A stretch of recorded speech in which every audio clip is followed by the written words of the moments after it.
Hey guys, LevelCap here, and today in gaming, EA made two major Battlefield announcements. Call of Duty Warzone Season 3 is finally here, Apex Legends is evolving, and much more.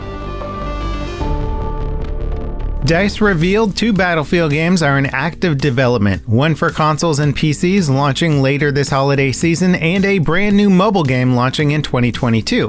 The main title, of course, is what we've been covering for most of the last year via leaks, rumors, and small hints EA have released so far. This is the game the community has been calling Battlefield 6 and will allegedly be the franchise's biggest production ever. The mobile game is being developed by EA Studio Industrial Toys. It's a totally standalone experience built from the ground up for mobile devices. It also separates from this year's main release, so don't expect the games to tie directly together. EA has only dabbled in the past with Battlefield mobile games with the Bad Company 2 mobile port for iOS. I think one of the bigger questions about this new mobile game is, will it follow in the footsteps of the other popular mobile shooters which all follow a battle royale formula, or will it be more of a traditional Battlefield experience? Perhaps it'll be something entirely different. The Battlefield mobile title is launching sometime in 2022. The new map for Call of Duty Warzone is rolling out now. It's a 1980s themed version of Verdansk based on Black Ops Cold War. The map was actually playable for a few hours ahead of launch in private lobbies, but Raven quickly released a hotfix that disabled it.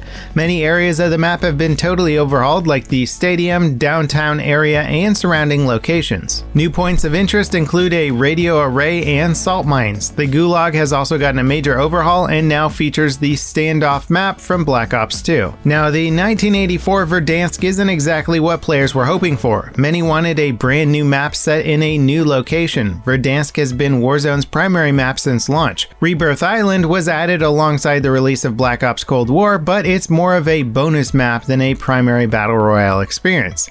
There have been rumors that the Ural Mountains location from Cold War would be added to Warzone at some point, but so far it doesn't seem like that's happening anytime soon. The good news is the patch that added all of this new content also came with some highly requested balance changes and a new feature that will massively improve performance for some players on PC. The FFAR, M16, AUG, and MAC-10 have all been nerfed to make them more in line with the rest of Warzone's weapons.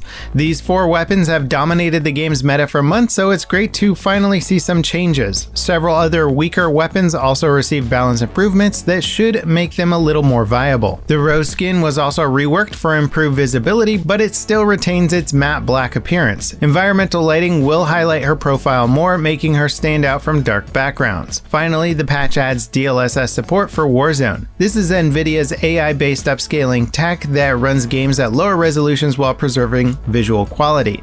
It can improve performance by double or even triple native resolution rendering, but is only available for NVIDIA RTX GPUs. That said, if you have one of those GPUs, it will massively improve Warzone's FPS. Cold War featured DLSS at launch, and it's proven to be an excellent feature for the game. Overall, the launch of Season 3 has been a very mixed bag. The launch event was riddled with server issues, but was still a fun experience. The new map is a bit of a letdown, but still a massive facelift for a map that has proven to be an excellent experience overall. And finally, getting a reprieve from Warzone's awful weapon balance is probably bringing some players to tears. The FFAR's reign of terror is finally over. The launch trailer for Apex Legends' next event is here. While it doesn't offer any actual gameplay, it does properly reveal the new legend Valkyrie, who has a jetpack ability. The trailer also teases arenas, which will likely be new game modes and move Apex beyond just being a battle royale. It also sounds like a setup for the introduction of Titanfall content in Season 9. A proper gameplay reveal that focuses on arenas goes live on the 26th. Leaks and data mines of future Apex content have hinted at a new legend being added called Blisk. He was the main antagonist of the Titanfall games. In Apex, he will supposedly have an auto-titan ability that players can call in to provide suppressing fire. And while the data mined gameplay of Blisk looks pretty legit, there's actually no telling what Respawn are planning for the future. Insurgency Sandstorm's next operation is live on the game's community test server. It's called Operation Exodus and adds a new map called Citadel, 2 new weapons, weapon upgrades, a new game mode called Survival, and a ton of other changes. The new weapons are the MR73 and Desert Eagle pistols. They cost 4 supply points and have incredible stopping power. The update also adds optics for pistols. The new map Citadel was designed mostly for survival mode and features a muddy rural appearance, trenches, destroyed buildings, and more. It supports all of Sandstorm's normal modes in addition to survival. Survival is a co-op mode with wave-based combat. You start with just a pistol and have to scavenge for other weapons, ammo, and upgrades. It's available on several maps. Operation Exodus goes live on May 18th. Elite Dangerous Odyssey will launch on May 19th for PC. It adds FPS combat to the space sim, letting players explore and complete missions on planets. It's currently being tested in a multi-phase alpha with new modes and content added over time. The expansion is massive and adds a whole new level of immersion to Elite. It's likely that the developers will roll out huge improvements to it after launch as well. The alpha content has gone over quite well with players, but it's clear that the expansion is a stepping stone to bigger and better things. And what makes Odyssey so special is that players have been waiting 7 years to leave their ships on foot.